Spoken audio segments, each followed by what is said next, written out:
Bela Cruz, como te amo. Minha Bela Cruz, tão linda cidade, filha do Nordeste, no berço do Brasil, nossa Bela Cruz, tão fina e bela.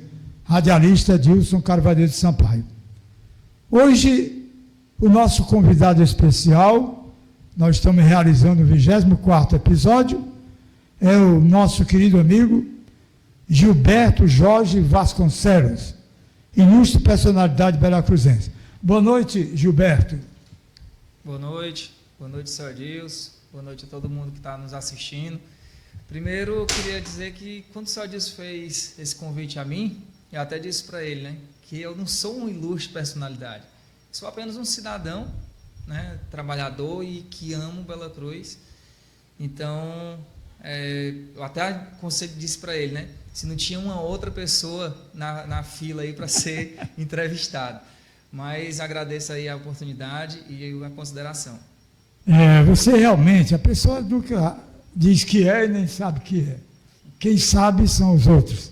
E você é, sim, uma ilustre personalidade belacruzense, pelo seu trabalho, pelo seu esforço, pela sua vida, que nós vamos levar aqui.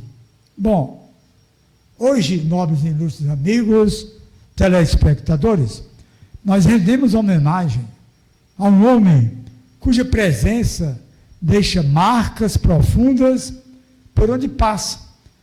Gilberto Jorge Vasconcelos, de Bela Cruz, é mais que um nome, é sinônimo de integridade, dedicação e humanidade.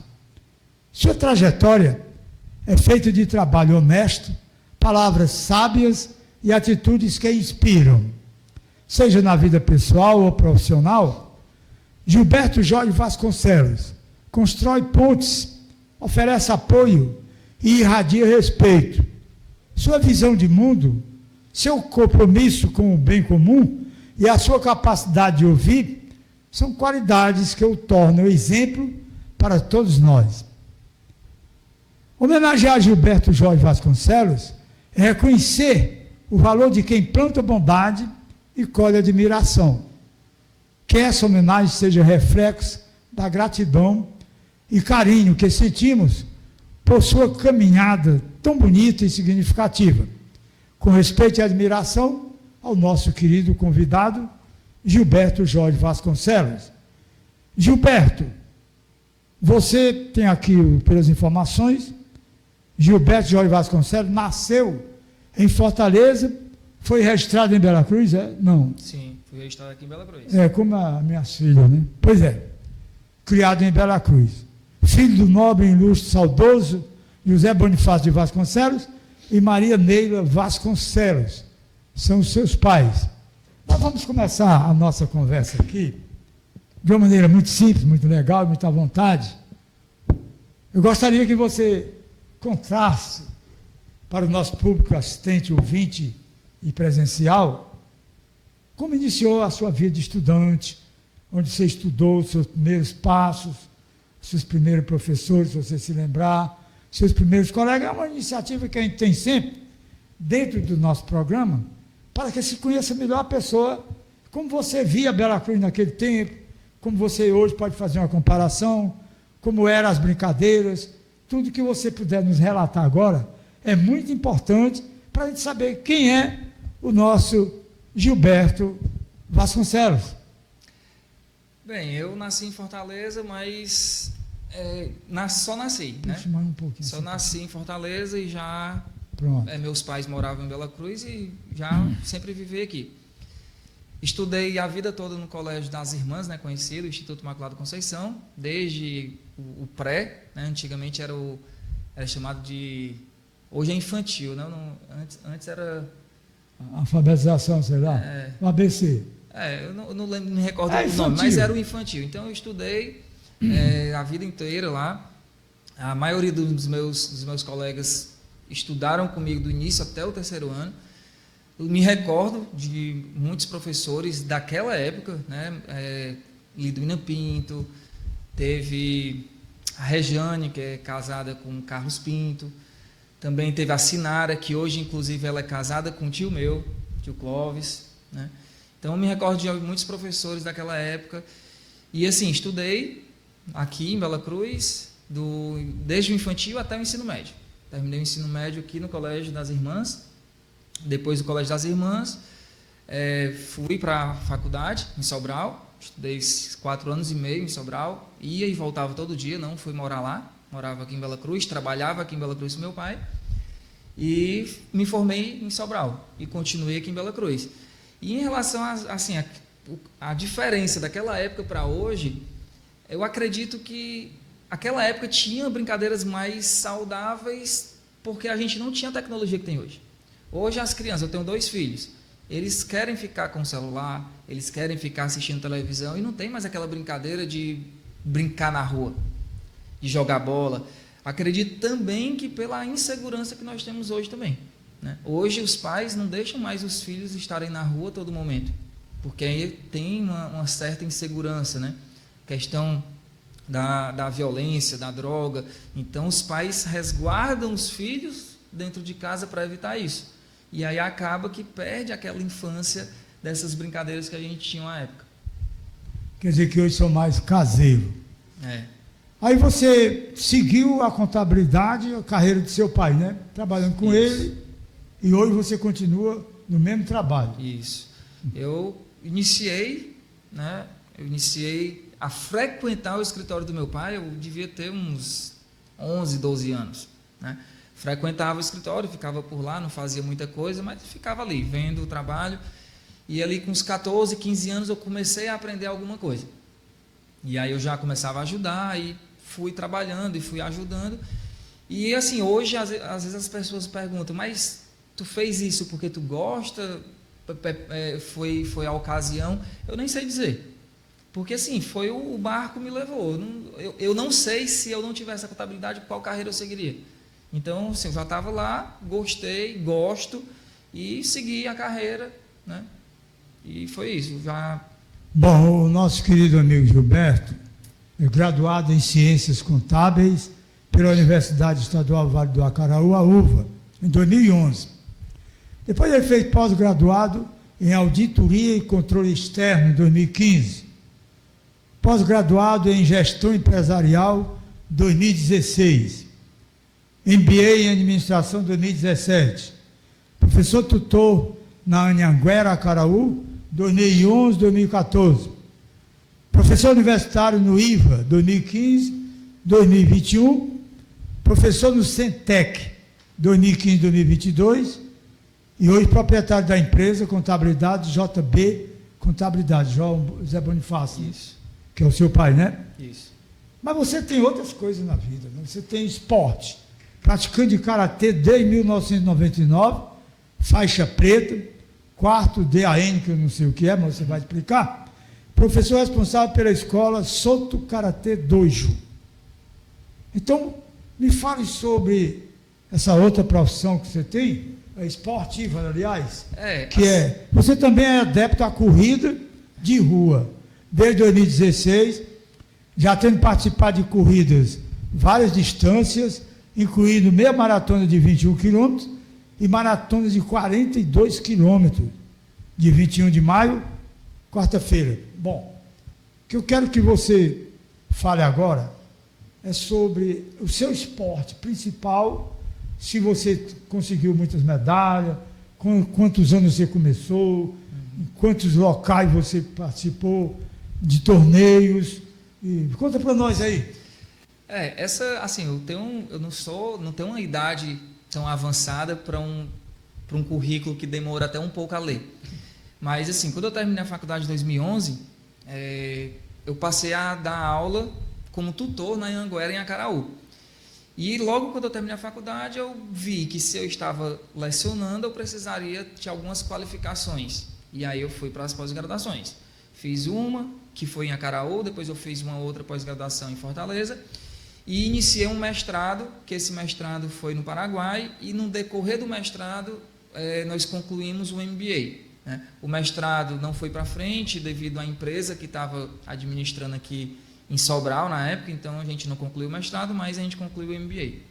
E isso serviu para a questão de lecionar. Então, era tutor na Anhanguera, em Acaraú, à noite, 2 dias na semana, terça e quinta.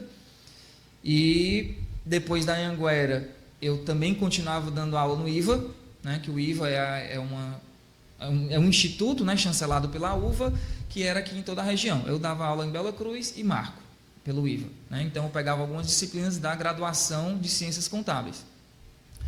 E depois que eu saí da Anhanguera, em Acaraú, alguns motivos me levaram a não querer mais ficar lá, eu entrei no Centec, que o Centec é uma empresa do curso técnico das escolas estaduais.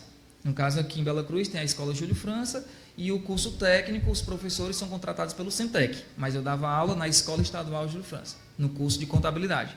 E lá eu fiquei de 2015 a 2022. Saí em 2022 devido ao falecimento do meu pai em 2022, eu tive que assumir o escritório. Então, assim, muita demanda de trabalho, não dava para assumir também a sala de aula, mas era uma profissão que eu adorava, ensinar contabilidade, porque realmente é muito gostoso, né? Então, foi quando eu saí da sala de aula e hoje eu sou realmente só contador atuante, né, no escritório de contabilidade, que leva o nome do meu pai, JB Contabilidade. E a questão do esporte, assim, desde pequeno eu sempre gostei do esporte. Eu entrei no karatê de 11 para 12 anos, ali em 1999.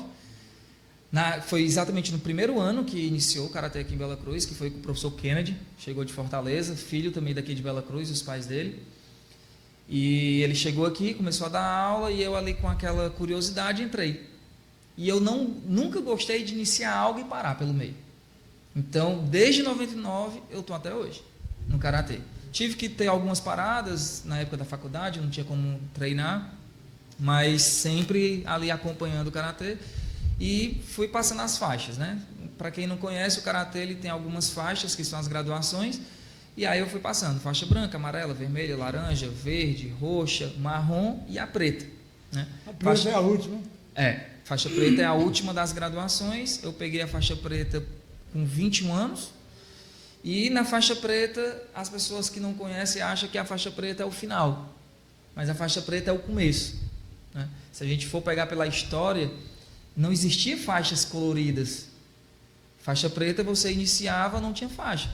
E então, com a questão de a metodologia de ensino, então foi-se criado umas faixas, foram criados alguns degraus, que são justamente as faixas, né? Você aprende um básico, depois aprende um pouquinho mais, até chegar na faixa preta. Só que a faixa preta é o início. É quando realmente você tem a base e aí é a hora de você realmente aprender e aprimorar as coisas que você aprendeu até então. E aí os DANs, né, que eu sou hoje, eu sou quarto DAN, você presta um exame com a Federação Cearense de Karatê, e eles lhe avaliam, tanto técnico como teórico. E aí, se você tiver a capacidade técnica e teórica para você pegar um outro nível, aí você sobe de Dan. Então, eu fiz exame para faixa preta, fiz exame para receber segundo Dan, exame para terceiro Dan e exame para quarto Dan. Hoje, aqui na região Vale Acaraú, eu sou o segundo mais graduado. O mais graduado que nós temos aqui na região Vale Acaraú é o professor Robson, que é de Acaraú. Ele é presidente da Federação Cearense de Karatê. Fora ele, eu sou o próximo mais graduado, né? E isso leva tempo. Não é, eu vou fazer todo mês, todo semestre. Não. Existe também um tempo mínimo de permanência em cada faixa, em cada Dan. E o tempo ele é muito longo com o passar. Porque, por exemplo, eu estou no quarto Dan. Eu tenho que pegar um quinto. Para eu pegar o quinto, eu tenho que permanecer 5 anos no quarto Dan. Para eu tentar exame para o quinto Dan. Para eu tentar para o quarto, eu tive que passar 4 anos no terceiro Dan. Então, leva uma vida inteira. É uma vida, né? Então, o karatê, eu não quero deixar. Meu filho treina karatê. Meu filho, inclusive, já vai pegar a faixa marrom, agora no meio do ano, né? E, assim, é uma vida e eu não... E os torneios você participou? Já participei de muitos torneios, desde 99. Sim, eu lembro que a minha primeira competição foi em dezembro de 99. Eu fui para Fortaleza fazer o exame de faixa amarela, que era no domingo, e no sábado foi uma competição, né? Então, assim, aqui em Bela Cruz, muitas pessoas já treinaram com a gente, né? Nós temos vários alunos aqui que já treinaram, que seguiram, nós temos faixas pretas aqui em Bela Cruz também, e a gente já participou de várias competições a nível estadual, a nível municipal, a nível regional, a nível interestadual. Temos alguns atletas aqui em Bela Cruz que já participaram de nível internacional, né? Então, assim, nós temos um destaque, né? E Bela Cruz sempre foi destaque. Bela Cruz, na região Vale Acaraú, sempre foi destaque de premiações nas competições. E eu em casa eu tenho. Quantas eu não sei, mas eu tenho bastante medalha de karatê. Isso tudo, o esporte, ele serve de exemplo para a juventude de hoje, né? Que é uma juventude que você já sabe, é celular e tem uma grande maioria do nem, né? Nem trabalho, nem estudo, né? Muito bem. Eu queria que você me falasse agora com relação ao progresso que você vê como contador e contabilidade, e você tem um escritório. Esse progresso, se cresce, comercial, econômico da Bela Cruz, como é que você vê? Bela Cruz, eu vejo que a economia, baseada nos meus clientes, eu vejo que ela está estagnada. Eu nem vejo um decréscimo e nem um acréscimo. Eu vejo uma economia bastante estagnada, né? Crescimento de empresas também, dificilmente a gente consegue ver as empresas crescendo, abrindo filiais, ou então outras pessoas aumentando o empreendimento. É diferente, por exemplo, porque eu também tenho um escritório no Preá, e a gente percebe a sazonalidade no Preá. No Preá, de fevereiro a junho, as empresas fecham, as empresas entregam o ponto que é alugado, as empresas não funcionam, demitem os funcionários, porque existe uma sazonalidade. Então a gente percebe, as pessoas falam que o Preá é um local de muito crescimento. Pode até ser uma inflação muito grande em relação ao imóvel, mas o comércio em si, ele é muito sazonal. Inclusive, eu conversando com alguns clientes, eles dizem que as pessoas de lá mesmo não fazem compras lá. Vão para Acaraú, vão para Cruz para fazer compras lá. Preço mais barato, talvez? Provavelmente. Provavelmente, né? Bom, eu gostaria agora que você fizesse as suas considerações finais, falando sobre sua vida, o que você quiser falar. Que eu quero lhe agradecer imensamente pela sua aceitação e participar do nosso programa. Depois eu encerro. Eu fico muito feliz em ter esse reconhecimento, né, de ser um ilustre cidadão belacruzense. Mas assim, eu sempre, para onde eu vou, eu levo o nome de Bela Cruz, né? A gente competia desde pequeno no karatê, a gente sempre levava o nome de Bela Cruz nas competições. Eu não falei da questão da corrida, né? Eu sou adepto da corrida desde 2016. Comecei a correr porque eu estava muito acima do peso e foi para a questão de emagrecimento, questão de saúde. E assim, eu sempre gostei do esporte e sempre eu fui muito ousado nas minhas atitudes. Então eu comecei a correr e já avisava uma São Silvestre, que é a prova mais tradicional do Brasil. Inclusive esse ano vai ser a 100ª edição, né? Toda a vida acompanhei na televisão. E aí eu inclusive até participei dela. Em 2019 eu participei dessa corrida.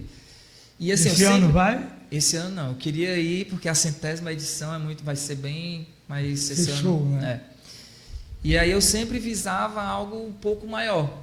E aí eu vi uma prova em Fortaleza, de 10 quilômetros, eu não sabia nem se eu iria conseguir concluir, mas me inscrevi. E aí nessa eu consegui concluir e foi a primeira vez que eu vi o ambiente de uma corrida, porque eu corria sozinho. E aí nesse momento a gente vê várias pessoas, várias idades, correndo, várias velocidades, a gente vê aquela animação das pessoas acordando 4 horas da manhã para chegar lá às 5 horas, 5h30. Então eu gostei muito daquilo, e aí isso me fez querer cada vez mais.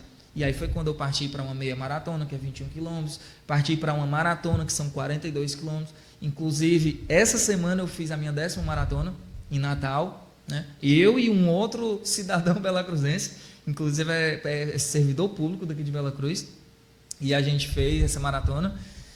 E assim, as minhas considerações finais, assim, eu faço muita coisa, eu passo muito isso para meus filhos, né? Principalmente para o Miguel, que ele já é mais velho, já tem 11 anos, ele já entende um pouco mais. Tudo que a gente quer, a gente consegue. Basta a gente ter determinação, foco e bondade. Não adianta a gente querer fazer algo, querer passar por cima das pessoas. Muitas vezes a gente até consegue mas depois a gente cai. Então a gente precisa ter paciência, ter respeito e ir devagar. Né? Vontade também. Vontade. Né? Porque assim, correr uma maratona, existe uma estatística que de todos os corredores do mundo, apenas 1% conseguiu concluir uma maratona. Porque são 42 quilômetros. 42 quilômetros correndo é muito tempo, é muito desgastante. E assim, precisa de uma determinação absurda. O ciclo de treinamento é no mínimo de 3 meses treinando para conseguir. Você acordando todo final de semana às 3 da manhã para conseguir correr aqui no nosso Ceará, que a gente tem um sol bem quente e a gente precisa sair cedinho para não pegar tanto calor, né? Então, assim, é muita determinação e isso eu levo para a minha vida inteira. No karatê, eu não deixo de praticar o meu karatê, de passar o karatê para os meus alunos. Eu não deixo de correr porque eu mostro... Você tem uma escolinha aqui? Sim, eu tenho uma escola de karatê. Fale sobre ela, por favor. A minha escola, eu inaugurei ela em 2013, né? Já vai aí 12 anos de escola. Já passei vários alunos por mim, já tenho um aluno faixa preta formado por mim aqui em Bela Cruz. Beleza. E assim, eu sempre mostro para os meus alunos que assim, o karatê não é só um esporte, não é só uma arte marcial. O karatê é um estilo de vida. Você precisa entender a filosofia que o karatê passa, né? As pessoas às vezes confundem porque é uma arte de luta e acham que é violenta, acham que vai querer brigar na rua. Eu nunca briguei na rua. Eu nunca precisei dar um soco em ninguém. Eu não sei. Se eu me enfiasse em alguma confusão, não sei nem se eu saberia resolver. Porque eu nunca briguei, nunca aconteceu nada. E isso é a filosofia do karatê. Né? Não é só do karatê, é da maioria dos esportes. Né? Mas tem esportes de luta que às vezes os professores não levam um pouco para o lado errado. Né? Então eu tenho essa escola já desde 2013. Já temos vários faixas pretas aqui, alguns formados por mim. E assim, eu levo isso para o karatê, eu não deixo o karatê acabar, levo isso para a corrida, porque quando eu consigo uma conquista dessa, eu mostro para meus filhos que se eles quiserem, eles podem tanto correr, podem chegar à faixa preta e podem fazer o que eles quiserem da vida deles. Basta traçar uma meta. Se eles traçarem uma meta, seguir elas correto, sem querer ser melhor do que ninguém, sem passar por cima de ninguém, respeitando, eles vão chegar lá. Então, assim, é isso que eu sempre quero trazer para a minha vida e mostrar para os que estão próximos de mim. Olha, meu amigo Gilberto Jorge Vasconcelos, eu agradeço imensamente a sua presença. Estou muito satisfeito porque o nosso assunto aqui é levar conhecimentos de profissão, de esporte e tudo para a nossa comunidade. Até porque a nossa juventude está precisando de pessoas que dêem exemplo. Sim. Você está dando um exemplo de ser um desportista, um profissional no seu escritório de contabilidade, um cidadão de bem, um bom pai de família, naturalmente um bom esposo, sem dúvida nenhuma, né? E um bom filho. Isso tudo está precisando da nossa comunidade hoje. Exatamente. Não só aqui, mas no mundo inteiro. O que nós temos aqui hoje é uma dificuldade muito grande até de se arranjar um trabalhador. Nós temos tudo isso por outros meios que não interessa contar. Mas o que nós queremos é chegar com esse programa para informar a nossa comunidade, a quem assistir, de que realmente as pessoas que aqui comparecem são exemplo. Tem dignidade, tem respeito, tem moral, para que isso aconteça uma sobrevivência humana melhor no nosso habitat Bela Cruz. Eu quero te agradecer e pedir a todos que se inscrevam no YouTube, @EdilSampaio B1Z. Nos ajuda aí e vamos para lá. Esse é o 24º episódio do nosso programa e nós ainda temos muita coisa para ver, porque nós temos livros e mais livros da história de Bela Cruz. Nós temos que conversar com muita gente, principalmente pessoal também da minha idade, a pessoal idoso, que também vai comparecer, porque tem história para contar de como era Bela Cruz. Como era Bela Cruz quando eu era criança, quando eu tinha 10, 11 anos de idade. Era maravilhosa. Não quero ser contra o progresso, mas naquele tempo a gente era feliz e não sabia. Não tinha calçamento, não tinha luz, não tinha nada, mas tinha muita mangueira no quadro da rua, no centro da cidade, e nós éramos tudo amigos. A pessoa matava um porco, mandava um pedaço para casa de um pedaço para casa de outro, e assim a gente ia vivendo na maior alegria do mundo. Salve Bela Cruz de todos nós. Aí apresentamos mais um programa, Bela Cruz, como te amo. Boa noite. Bela Cruz, como te amo. Minha Bela Cruz, tão linda cidade, filha do Nordeste, no berço do Brasil, nossa Bela Cruz.